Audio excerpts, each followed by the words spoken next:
በአማራ ምድር በአገዛዙ ኃይሎችና በፋኖ ኃይሎች የሚደረገው ውጊያው ተጠናክሮ የቀጠለ ሲሆን የፋኖ ኃይሎችን በሜካናይዝድ ታግዞ ለልዩ ዘመቻ በወጣው የብልጽግና ኮማንዶ ክፍለ ጦር ላይ በወሰዱት የተጠና እርምጃ ከፍተኛ ድል መቀዳጀታቸውን አስታውቀዋል። ረጅም ሰዓታት ወስዶ በተደረገው የፊት ለፊት የጨበጣ ውጊያ ለግዳጅ የወጣው ጦር በዚያው መቅረቱ ተሰምቷል። በርካታ ወታደራዊ ሎጂስቲኮችን በፋኖ እጅ መግባታቸው ተገልጿል። ይህ የሆነው በየትኛው ግንባር ነው የሚለውን በቀዳሚነት ወደ እናንተ የምናደርሳችሁ መረጃ ነው የሚሆነው። በወለጋም ከፍተኛ ትንቅንቅ እየተደረገ ነው። የፋኖ ኃይሎችን ብርቱ ምት በመደበኛው ሰራዊት መቋቋም ያቃተው ብልጽግና ሽብርተኛ የኦሮሚያ ታጣቂዎችን መለዮ በማልበስ ማስገባቱ ተሰምቷል። እስር ቤቱ ከበባ ውስጥ መግባቱን ተከትሎ ውጥረቱም ሰፍኗል ተብሏል። ውጊያው ተጠናክሮ መቀጠሉም ተገልጿል። አየር ኃይልም ልዩ ግዳጅ ወስዶ ወደ ቀጠናው ገብቷል። በወለጋ የሆነው ምንድነው የሚለውን በዝርዝር የምታደምጡት ሌላኛው መረጃችን ነው።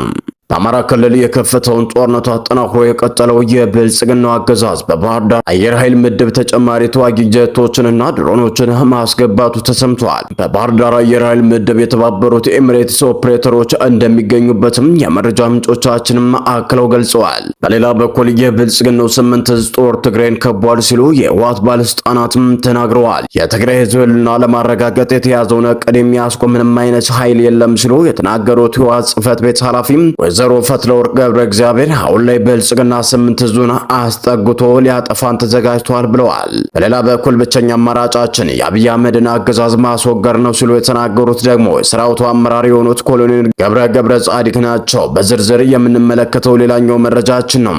በሌላ በኩል ከኛ ጋር በመመሳሰል በህዝብ ላይ ግፍ ሲፈጽሙ የነበሩ ታጣቂ ኃይሎች ላይ እርምጃ ወስደናል ሲሉ የፋኖ ኃይሎች አስታውቀዋል። ህገወጥ ታጣቂዎችን ከጥቃት ለመታደግ የወጣው የአገዛዙ ሰራዊትም ከፍተኛ ኪሳራ ደርሶበት መመለሱ ተሰምቷል። ሌላኛው መረጃችን ነው። ትራምፕ በጋዛ ሰርጥ ላይ የመጨረሻ ስምምነት ማድረጋቸውን አስታውቀዋል። ሐማስ ትጥቅ እንደሚፈታ ሲገለጽ እስራኤልም ቀጠናውን ለቃ እንደምትወጣ ተወስኖባታል። ከውጭ ያዝነው ሌላኛው መረጃችን ነው። እስከ ፍጻሜው ድረስ አብራችሁን ቆዩ። እነኝና መሰል መረጃዎችን በዝርዝር ወደ እናንተ የምናደርሳችሁ ነው የሚሆነው። በቅድሚያ ግን ለቻናላችን አዲስ ከሆናችሁ ላይክ፣ ሼር እንዲሁም ሰብስክራይብ በማድረግ ቤተሰብ ይሁኑ እያል ቀጥታ ወዳገኘናቸው መረጃዎች አመራን። ለቀዳሚው መረጃችን ስናምራ የፋኖ ኃይሎች በሸዋ ቀጠና ፍራታና ግድም በፈጸሙት ጥቃት ከፍተኛ ወታደራዊ ድል መቀዳጀታቸውን አስታወቁም።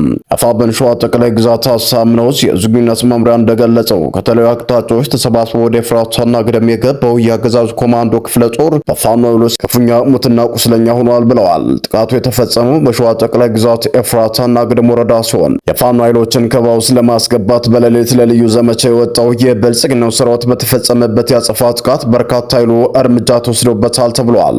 በተለይ በኤፍራታና ግድም በላይኛው አለላ ቀበሌ ልዩ ቦታው ከሲያት በተባለ ስትራቴጂ ቦታ ላይ በአራት አቅጣጫ የገባው የአገዛዙ ሰራዊት በፋኖ ኃይሎች በተፈጸመበት የተጠና የደፈጣ ጥቃት ከፍተኛ ወታደራዊ ኪሳራ ማስተናገዱ ተገልጿል። የአፋብኃኝ ሸዋ ጠቅላይ ግዛት የ7 ክፍለ ጦር አህዶች በወሰዱትና የተቀናጀ የማጥቃት እርምጃ በበርካታ የብልጽግና ሰራዊት አባላት ላይ እርምጃ ሲወሰድባቸው፣ ቀሪው ደግሞ ቁስለኛ መሆናቸው ተገልጿል። በሜካናይዝድና እግረኛ ኃይል ታግዞ ወደ ኤፍራታና ግድም ቀጠና የገባው የአገዛዙ 103ኛ ኮማንዶ ክፍለ ጦር በተፈጸመበት ድንገተኛ የደፈጣ ጥቃት ሙትና ቁስለኛ ሆኖ ባለበት መበተኑን የህዝቡ ዝግጁነት መምሪያ ጨምሮ ገልጿል።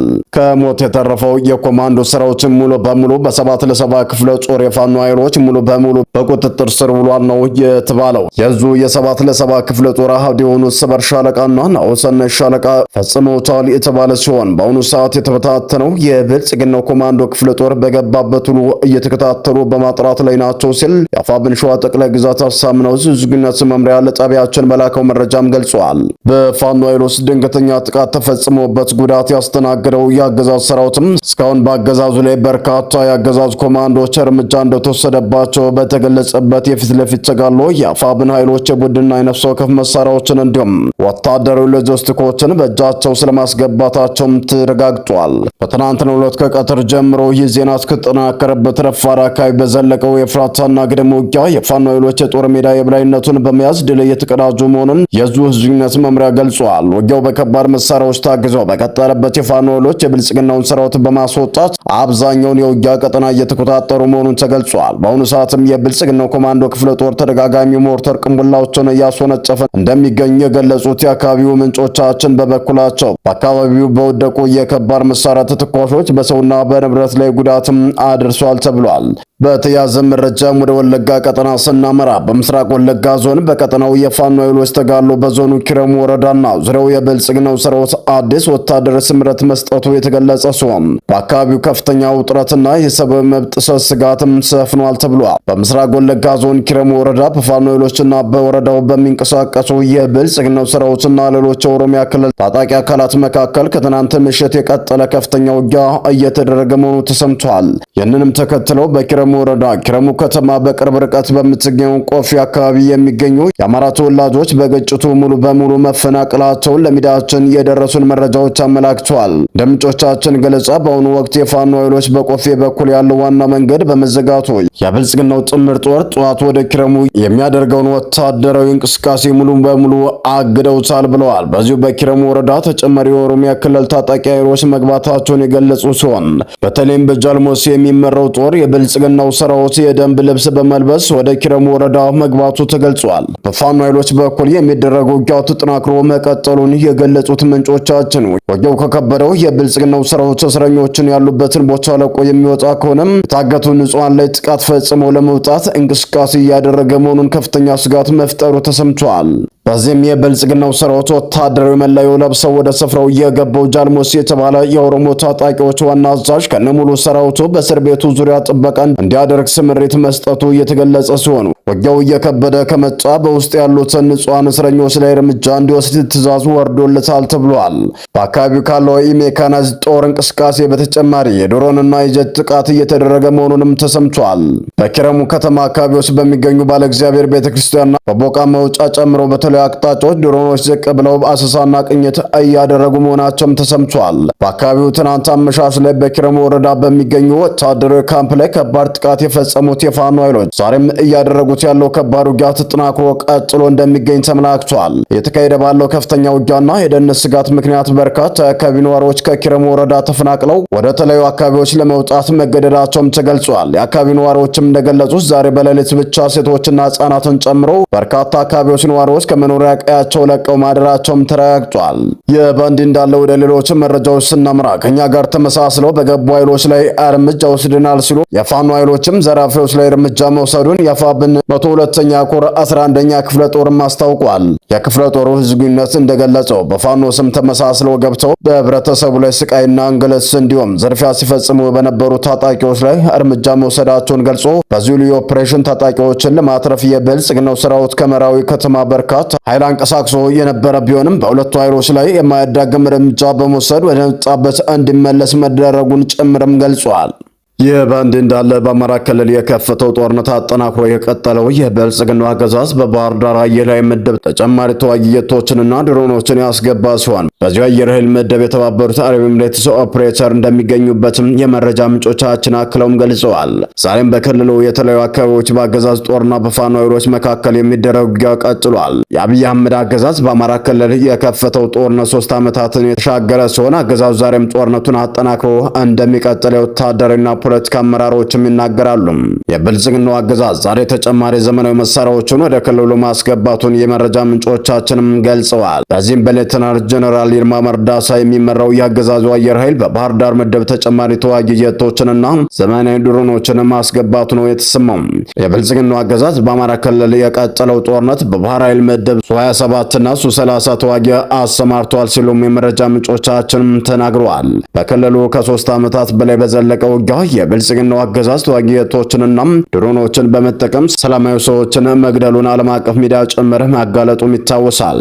አሁን ለተጨማሪ ተዋጊ ሱ-27 እና ሱ-30 ወደ ባህር ዳር አየር ምድብ ያስገባው የብልጽግናው አገዛዝ በአየር ኃይል ምድብ ወቅንና ቲቡን ጨምሮ ከ18 በላይ የተለያዩ ድሮኖችን ማሰማራቱ ነው የተሰማው።